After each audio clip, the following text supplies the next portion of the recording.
एक करोड़पति महिला जो कि अपनी गाड़ी में बैठी हुई है, उसका ड्राइवर गाड़ी से बाहर खड़ा होकर टैक्सियों को हाथ दे रहा है। तभी अचानक से वहां पर एक गाड़ी रुकती है और उसके बाद जो वह करोड़पति महिला होती है वो उतरकर उस टैक्सी में बैठ जाती है। इसके बाद यहाँ पर वह टैक्सी चलने लगती है, लेकिन तभी अचानक से जो टैक्सी का ड्राइवर होता है उसकी नज़रें उस करोड़पति महिला पर जाती हैं। इधर जो करोड़पति महिला होती है उसकी नज़रें उस टैक्सी ड्राइवर पर जाती हैं। जब दोनों एक दूसरे को देखते हैं तो देखने के बाद काफ़ी सारी पुरानी बातों को सोचने लगते हैं और सोचते सोचते धीरे धीरे ये सफ़र कंप्लीट हो जाता है और यहाँ पर एक करोड़पति महिला एयरपोर्ट पर पहुँच जाती है। वहां पर जाने के बाद वह करोड़पति महिला उस गाड़ी से उतरती है और उतरने के बाद ड्राइवर के पास आकर उससे कहने लगती है कि मैं कल यहीं पर तुम्हें मिलूंगी और कल शाम को मैं जल्दी से यहां पर आ जाऊंगी। ऐसा कहकर वह महिला एयरपोर्ट के अंदर चली जाती है और ड्राइवर यहीं पर खड़ा रहता है। कौन थी वह करोड़पति महिला और किस वजह से इससे मिलने के लिए बोल रही थी, पूरी सच्चाई के बारे में जानने के लिए वीडियो को अंत तक जरूर देखें। बिहार के पटना शहर के अंदर एक शादीशुदा पति पत्नी रहा करते हैं। पति का नाम सुनील होता है और पत्नी का नाम होता है अर्पिता। अर्पिता और सुनील की शादी लगभग 2 साल पहले हुई है और सब कुछ अच्छी तरह से चल रहा है। सुनील अच्छा खासा पैसा कमाया करता है और कोई भी कैसी भी दिक्कत नहीं है। लेकिन तभी अचानक से जैसी शादी को 2 साल बीतते हैं तो उसके बाद सुनील की जिंदगी थोड़ी सी व्यस्त होने लगती है और इसी व्यस्तता के कारण जो सुनील होता है वह अपनी पत्नी पर चिल्लाने लगता है। अब यहाँ पर जो पत्नी होती है कई बार अपने पति को समझाने की कोशिश करती है, कहती है कि ऐसा मत करो, ये ठीक नहीं है, हम दोनों आराम से अपना जीवन व्यतीत कर लेंगे और कोई भी दिक्कत नहीं है। लेकिन सुनील बार बार इन बातों को कुछ ज़्यादा ही बढ़ा दिया करता और जब ये बातें कुछ ज़्यादा ही बढ़ जाती हैं तो यहाँ पर जो अर्पिता होती है सुनील से कहने लगती है कि सुनील इस तरह से काम नहीं चलेगा, देखो हमारा इस दुनिया में कोई भी नहीं है हम दोनों के सिवा, और तुम भी अगर ऐसा करोगे तो कैसे समय व्यतीत होगा। ऐसा नहीं करना है। अगर परिवार के अंदर कुछ बड़े होते तो उसके बाद वो लोग हम लोगों को संभाल लेते, लेकिन हमारे परिवार में कोई भी नहीं है। दरअसल यहाँ पर सुनील और अर्पिता दोनों के दोनों पूरी तरह से अनाथ थे और सुनील ने अपने दम पर इतना बड़ा बिजनेस खड़ा कर दिया था कि जिस बिजनेस को करके उन दोनों की जिंदगी आराम से व्यतीत हो रही थी। उन दोनों ने लव मैरिज की थी और लव मैरिज के बाद वो लोग एक साथ समय व्यतीत कर रहे थे। लेकिन जब सुनील और अर्पिता के बीच में लड़ाइयाँ होने लगती हैं तो अर्पिता ऐसा कहकर उसे समझाने लगती है। यहाँ पर सुनील की एक बात समझ में नहीं आती है और उसके बाद एक शाम जब सुनील वापस लौटता है अपनी कंपनी के काम से तो उसके बाद अर्पिता पर बेमतलब की ही चिल्लाने लगता है और कहता है कि अब मैं तुम्हारे साथ नहीं रह सकता और मुझे तुम्हारे साथ रहना ही नहीं है। अर्पिता इस बात को सुनकर एकदम छक से रह जाती है क्योंकि उसने ऐसा कुछ भी नहीं किया था जिसकी वजह से उसका पति सुनील उससे ऐसा कह सके कि उसे उसके साथ नहीं रहना। यहाँ पर अर्पिता पूछने लगती है कि क्या हुआ सुनील, तुम किस वजह से ऐसा कह रहे हो। तो यहाँ पर जो सुनील होता है वो कहता है कि कुछ भी नहीं हुआ, बस मुझे तुम्हारे साथ नहीं रहना और तुम्हें मुझे तलाक देना होगा। यहाँ पर अर्पिता बहुत ज़्यादा उसे समझाने की कोशिश करती है, लेकिन सुनील और भी ज़्यादा गर्म होने लगता है और अंत के दर्जे वह अपनी पत्नी अर्पिता पर हाथ भी उठा देता है। अब तक सुनील ने अर्पिता पर कभी भी हाथ नहीं उठाया था और वो लोग तो बड़े ही प्यार से रहा करते थे, लेकिन पिछले 6 महीने से न जाने ऐसा क्या हो रहा है जिसकी वजह से सब कुछ हो रहा है। जब अर्पिता के ऊपर सुनील हाथ उठाता है तो अर्पिता पर यह बात सहन नहीं होती और उसके बाद जो अर्पिता होती है वह सुनील से कहती है कि ठीक है, अगर ऐसी बात है तो मैं तुम्हारा घर छोड़कर जा रही हूँ। यहाँ पर सुनील कहता है कि कोई बात नहीं, तुम बेशक से जा सकती हो और कोई भी प्रॉब्लम नहीं है। अर्पिता यहाँ से उसी अनाथ आश्रम में चली जाती है जिसमें वो अब तक पाल पोस कर बड़ी की गई है और वहीं पर रहने लगती है। यहाँ पर जो सुनील होता है वह अब अर्पिता को तलाक देने का मन बना लेता है और उसके लिए एक तलाक का नोटिस उसी अनाथ आश्रम में पहुंचा देता है जहां पर अर्पिता रह रही थी। और जैसे ही अर्पिता इस तलाक के नोटिस को देखती है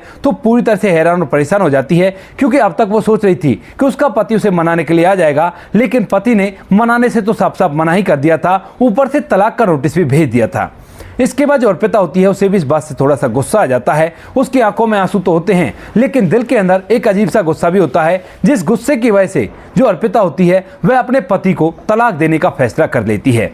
यहाँ पर अर्पिता अब तलाक का केस लड़ने लगती है और कुछ ही दिनों में उन दोनों का तलाक भी फारिग हो जाता है। तलाक हो गया था और एलिमनी के तौर पर अर्पिता को कुछ पैसे भी मिले थे। उन पैसों को लेकर अर्पिता अपने अनाथ आश्रम में रहने लगती है और यहाँ पर जो सुनील होता है वह अपने घर में रहने लगता है। यहाँ पर जो अर्पिता होती है वो पहले तो इस बात से काफी ज्यादा परेशान होती है कि उन दोनों की जिंदगी कितनी अच्छी चल रही थी, उन दोनों ने प्यार करके शादी की थी, लेकिन अचानक से हमारी खुशियों को न जाने किसकी नजर लग गई। लेकिन बाद में जब कुछ दिन बीत जाते हैं तो उसके बाद अर्पिता सोचती है कि ऐसे समय व्यतीत नहीं होगा, अगर जीवन जीना है तो अपने कदमों पर तो खड़ा ही होना होगा। क्योंकि अर्पिता की दूसरी शादी का बिल्कुल भी मन नहीं था। उसने एक बार प्यार किया था और उस प्यार से जो शादी हुई थी उसी को वो जीवन भर निभाना चाहती थी, चाहे उसका पति साथ रहे या ना रहे। तो इसी वजह से जो अर्पिता होती है अपने उन पैसों से एक छोटी सी वर्कशॉप खोलती है जिसमें कॉस्मेटिक के सामान बना करते हैं। यहाँ पर जो अर्पिता होती है उन सामानों को बनाने लगती है और बनाने के बाद उसके वो सामान बेचने भी लगते हैं। धीरे धीरे जो अर्पिता होती है अपने इस बिजनेस में पूरी तरह से पारंगत हो जाती है और यहाँ पर उसके पास अच्छा खासा रुपया पैसा आने लगता है।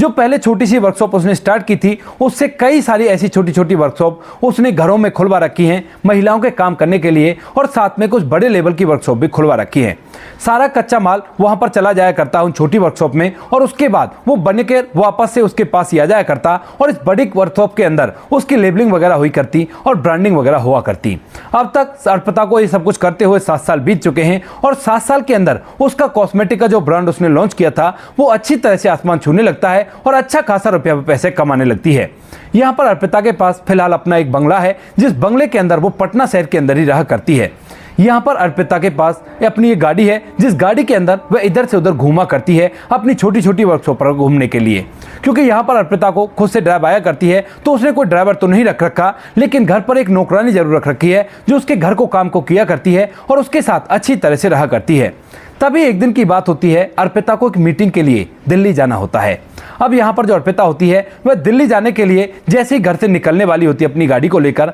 तो तभी उसे ख्याल आता है कि अगर मैं अपनी गाड़ी से जाऊंगी तो उसके बाद गाड़ी तो मुझे एयरपोर्ट पर ही छोड़नी पड़ेगी और वहां पर पार्किंग में न जाने कैसे रहेगी। तो इसीलिए वह एक लड़के पर फोन करती है जो कि कभी कभी उसकी ड्राइवरी कर दिया करता था और उसके कुछ पैसे अर्पिता उसे दे दिया करती थी। वो लड़के का नाम होता अविनाश, और अविनाश के पास वो फोन करके कहती है कि जल्दी से घर पर आ जाओ, मुझे दिल्ली जाना है और फौरन से अर्जेंट है। तो यहाँ पर जो अविनाश होता है भागा दौड़ा वहां पर आ जाता है और वहां पर आने के बाद उसे गाड़ी में बिठाकर यहां से एयरपोर्ट के लिए ले जाने लगता है। लेकिन रास्ते में तभी एक चौराहा आता है और वहां तक अर्पिता के दिमाग में ढेर सारी बातें चल रही है। वो सोचती है कि दिल्ली में पहली बार जा रही हूं तो क्यों ना दिल्ली के अंदर 2-3 दिन इधर उधर घूम कर आऊं और वहां की उस फेमस चीजों को देखूं जिन चीजों को अक्सर उसने वीडियोज में ही देखा था। तो यहाँ पर जो अर्पिता होती है चौराहे पर उस पर गाड़ी रुकवाती है और कहने लगती है कि ऐसा करते हैं, तुम ऐसा करो यहीं से मुझे किसी टैक्सी में बैठा दो और गाड़ी को अपने साथ अपने घर ले जाना, क्योंकि मैं दिल्ली में 2 से 3 दिन बिताने वाली हूं और उसके बाद मैं लौटूंगी। जब मैं तुम्हारे पास फोन करूं तो गाड़ी को वहीं से यहां पर ले आना, क्योंकि जिस गांव के अंदर यहां पर वो लड़का रहा करता था वो उसके घर से ज्यादा नजदीक एयरपोर्ट के पड़ता था और इसी वजह से अर्पिता ऐसा कहती है। तो यहाँ पर जो वो लड़का होता है अविनाश, वह कहता है कि ठीक है मैडम, अगर ऐसी बात है तो आप यहीं पर थोड़ी देर गाड़ी में बैठो और मैं आपके लिए कोई टैक्सी बुला देता हूँ। चौराहे पर गाड़ी के अंदर अर्पिता बैठी हुई है और यहाँ पर जो ड्राइवर होता है वह टैक्सियों को हाथ मारने लगता है। तभी वहां पर एक टैक्सी आकर रुकती है और उसके बाद जब ड्राइवर उससे बात कर लेता है और बात करने के बाद उसे एयरपोर्ट तक के पैसे भी दे देता है, तो उसके बाद यहाँ पर जो अर्पिता होती है उसे वह बुलाता है और उसके बाद अर्पिता को सही सलामत उस टैक्सी में बैठाकर वहां से गाड़ी को लेकर चला जाता है। इधर यहाँ पर जो अर्पिता होती है वह जैसी टैक्सी में बैठती है तो उसके बाद वो टैक्सी भी चलने लगती है, लेकिन टैक्सी जैसी थोड़ी आगे निकलती है तो उसके बाद जो ड्राइवर होता है वह बार बार अर्पिता को शीशे में से देख रहा था और जब अर्पिता भी उसे शीशे में से देखता हुआ देखती है तो दोनों को एक दूसरे दिख जाते हैं और देखने के बाद दोनों बहुत सारी पुरानी बातों में खो जाते हैं। अब यहां से एयरपोर्ट ज्यादा दूर नहीं था और ये दोनों एक दूसरे के बारे में देखकर बहुत कुछ सोच रहे थे और उसी दौरान यहां पर एयरपोर्ट आ जाता है। उसके बाद जो ड्राइवर होता है वह एकदम से वहां पर गाड़ी रोक देता है और यहां पर जो अर्पिता होती है वह वहीं पर आकर गाड़ी से उतर जाती है और उतरने के बाद ड्राइवर की खिड़की पर आती है। कहती है कि कल मुझे शाम के समय इसी जगह पर मिलना और शाम के फ्लाइट से मैं यहीं पर आऊंगी, मुझे तुमसे कुछ जरूरी बात करनी है। अब इस बात को सुनकर जो ड्राइवर होता है वह थोड़ी देर तक सोचता है और कहता है कि ठीक है। यहाँ पर जो अर्पिता होती है वो तो प्लेन में बैठकर दिल्ली के लिए चली जाती है और ड्राइवर वहां से वापस लौटने लगता है। वापस लौटता लौटता रास्ते में वो ढेर सारी बातें सोचता है अर्पिता के बारे में, क्योंकि ये ड्राइवर और कोई नहीं अर्पिता का तलाकशुदा पति था जिसने आज से 7 साल पहले अर्पिता को तलाक दे दिया था, जिसका नाम सुनील होता है। सुनील रास्ते में अर्पिता को देखकर अपने मन में ढेर सारी बातें ले आया था और जब तक अर्पिता उस टैक्सी से उतरी थी तब तक उसकी आंखों में आंसू भी आ गए थे। अर्पिता उसके इस व्यवहार को देख लेती है और देखने के बाद भाप जाती है कि यह अपनी गलती पर पूरी तरह से शर्मिंदा है और बहुत कुछ गड़बड़ इसके दिमाग में चल रही है, क्योंकि यहाँ पर अर्पिता का जो पति सुनील होता है वह टैक्सी तो कभी भी नहीं चलाता था क्योंकि उसके पास इतना अच्छा खासा बिजनेस था। तो अर्पिता के दिमाग में ढेर सारे सवाल भी चल रहे थे, लेकिन जिस मीटिंग को लेने के लिए वो जा रही थी वो बहुत ही ज्यादा इंपॉर्टेंट थी और इसी वजह से से उसने कल शाम आने के लिए बोला था, क्योंकि शायद हो सकता है उसने अपनी सारी वो घूमने की चीजें कैंसिल कर दी हो और सोचा होगा कि यहाँ पर जो सुनील है उससे मिलना काफी ज्यादा जरूरी है। सुनील इन्हीं सभी बातों को सोचता है कि जब वो एक साथ रहा करते थे तो कितना अच्छा था और किस तरह से उनका जीवन व्यतीत हो रहा था। इधर जो अर्पिता होती है वो जैसे ही वहां पर फ्लैट से उतरती है और फ्लैट में बैठी हुई थी, उस समय पर बहुत सारी बातें सोच रही थी अपने पति सुनील के बारे में, और ये बातें सोच सोचकर उसे काफी ज्यादा परेशान करती हैं कि क्या कारण है जो उसका पति, जिसके पास काफी सारा रुपया पैसा था, अब वह टैक्सी चलाने पर मजबूर हो गया। कुछ ना कुछ तो झोल है इस बात में, लेकिन उसने पहले इस बात के लिए कह दिया था कि कल हम इसी जगह पर मिलेंगे और तुम मुझे यहीं पर मिलना, और उसने इस बात की हामी भी भरी है। तो यहाँ से अर्पिता अपनी मीटिंग के लिए जाती तो है, लेकिन उसका पूरा दिमाग उसके पति सुनील की हालत पर ही टिका रहता है। और जैसे उसकी मीटिंग खत्म होती है दूसरे दिन, तो शाम के समय वह सीधा फ्लाइट पकड़कर यहाँ पर पटना में आ जाती है और एयरपोर्ट के बाहर निकलते ही इधर उधर देखने लगती है कि अरविंद की टैक्सी उसे दिखाई दे जाए और उसके बाद वह उससे बातचीत कर सके और अपने सारे सवालों के जवाब जान सके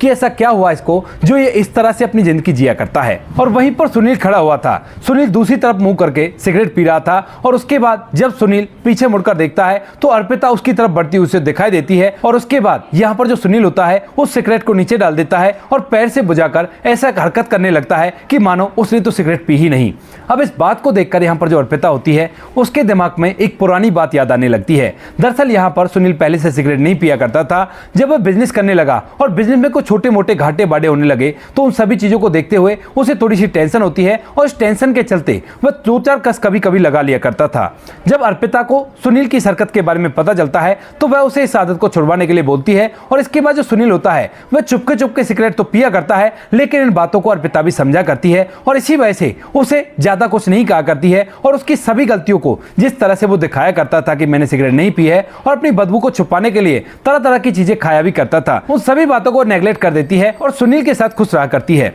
यहाँ पर धीरे धीरे अर्पिता फिलहाल सुनील के पास पहुंच जाती है और सुनील एकदम से चुपचाप खड़ा होकर उसी की तरफ देखता रहता है। मन ही मन दोनों के विचारों का सागर चल रहा है, और इस सागर के चलते हुए ढेर सारे विचार मनों के अंदर घूम रहे हैं। अब यहाँ पर जो सुनील होता है वह भी अर्पिता से कुछ नहीं कह पाता है। इधर जो अर्पिता होती है वह भी सुनील से चाहकर भी कुछ नहीं कह पाती है और चुपचाप उसकी तरफ देखती ही रह जाती है। थोड़ी देर तक माहौल पूरी तरह से गमगीन हो जाता है और दोनों एक दूसरे को खड़ा होकर केवल देख ही रहे थे। तभी यहाँ पर जो अर्पिता होती है वो हिम्मत करती है, और हिम्मत करने के बाद कहने लगती है टैक्सी पर हाथ रखते हुए कि ये सब कुछ कितने दिनों से चल रहा है। तो यहाँ पर जो सुनील होता है वो थोड़ी देर के लिए अर्पिता की तरफ देखता है और देखने के बाद कहता है कि पिछले 2 साल से मैं अपने समय को व्यतीत करने के लिए लगातार टैक्सी चला रहा हूँ और अपने जीवन को इसी तरह से व्यतीत कर रहा हूँ। अब इस बात को सुनकर यहाँ पर जो अर्पिता होती है, अब उसने जब बातों की शुरुआत कर दी थी तो वो पूछने लगती कि क्यों, ऐसा क्या हो गया, तुम्हारे पास तो ढेर सारा रुपया पैसा था और शायद इसी पैसे के घमंड में तुमने मुझे तलाक दे दिया था। अब इस बात को सुनकर यहाँ पर जो सुनील होता है वो मुस्कुराने लगता है, कहता है कि हाँ, समय ही ऐसा आ गया था कि मजबूरन मुझे ये काम करना पड़ा, लेकिन बताओ तुमने मुझे यहाँ पर क्यों बुलाया है और क्या बात तुम करना चाहती थी। तो इसके बाद यहाँ पर जो अर्पिता होती है वो कहती है कि देखो, जब से तुमने मुझे तलाक दिया है उस दिन से एक बात मेरी समझ में नहीं आ रही, क्या कारण हुआ ऐसा जो हम दोनों के बीच में इतनी दूरियां बढ़ गई, क्योंकि हम दोनों के बीच में बहुत गहरा प्यार था। मुझे तो आज तक भी अगर मैं शादी करने का ख्याल अपने दिमाग में लाती हूँ कि किसी और से शादी कर लूँ, तब भी मुझे ऐसा लगता है कि नहीं, मैं केवल सुनील के लिए बनी हूँ और उसके अलावा मेरा पति कोई और नहीं हो सकता। लेकिन फिर ऐसा हमारे बीच में क्या हो गया जो तुम मुझे तलाक देने लगे, और ऐसी कौन सी नाराजगी हुई, ऐसी बातें जिन बातों पर तुम मुझसे लड़ाई किया करते थे ऐसी तो पहले भी हुआ करती थी, लेकिन पहले तो कभी हमारा इतना लंबा झगड़ा नहीं चला। तो यहाँ पर जो सुनील होता है वो कहने लगता है दरअसल टाइम ही ऐसा था और इसी वजह से सब कुछ हो गया। तो यहाँ पर अर्पिता कहने लगती है कि सुनील, कहीं ऐसा तो नहीं किसी ने कुछ ऐसा वैसा करवा दिया हो और उस वजह से सब कुछ हो गया हो। लेकिन तभी यहाँ पर जो सुनील होता है वो कहता है कि अर्पिता, ऐसा कुछ भी नहीं है, जो कुछ कारण था उसके बारे में मुझे पता है और ऐसा कारण तो बिल्कुल भी नहीं है। अब यहाँ पर जब अर्पिता ये बात सुनती है कि सुनील को उस कारण के बारे में पता है,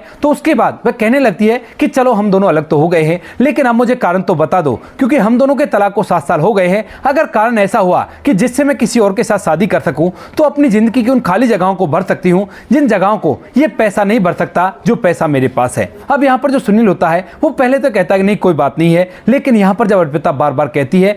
है कि मैं आखिर तुम्हारी पत्नी थी किसी दिन और हम दोनों एक साथ अपना जीवन व्यतीत किए थे, तो तुम मुझे क्यों नहीं बता सकते। तो यहाँ पर जो सुनील होता है वो बताने के लिए तैयार हो जाता है। कहता है कि अर्पिता, दरअसल उस टाइम पर जब मेरा बिजनेस अच्छी तरह से चल रहा था तो उसी दौरान मैंने कई ऐसे पार्टनर बनाए थे जो पार्टनर मेरे साथ मिलकर मेरे बिजनेस में मेरा हाथ बटाया करते थे। लेकिन धीरे धीरे जैसे जैसे समय बीतता है तो समय के साथ साथ मुझे एक ऐसी बात पता चलती है जिसे पता चलने के बाद मुझे बहुत सारी बेचैनी होने लगती है। दरअसल जितने भी मेरे पार्टनर थे वो आपस में मीटिंग करते हैं और कहते हैं कि इसको निकाल दो क्योंकि ये सभी कंपनियों में पार्टनरशिप कर रहा है और अपने आप इस बिजनेस को संभाल लेंगे। सभी लोग मिलकर उस बिजनेस को हैंड ओवर करने की बात कर रहे थे और ये बात पता चलते ही मुझे इन बातों से बड़ा ही गुस्सा आने लगा। तभी एक दिन जब मैं घर आता हूं और उसके बाद तुम मुझसे कुछ बात करती हो तो मुझे गुस्सा तो आ ही रहा था और उसके बाद मैं तुम्हें धमका देता हूं। लेकिन जैसे मैं तुम्हें धमकाता हूं और तुम नाराज होकर कमरे में चली जाती हो तो उसके बाद मुझे लगने लगता है कि मैंने गलत किया है और मैं तुम्हें मनाने के लिए कमरे के अंदर ही जा रहा था। लेकिन उसी दौरान मेरे दिमाग में ख्याल आया कि इस तरह से अगर पार्टनर ने कर दिया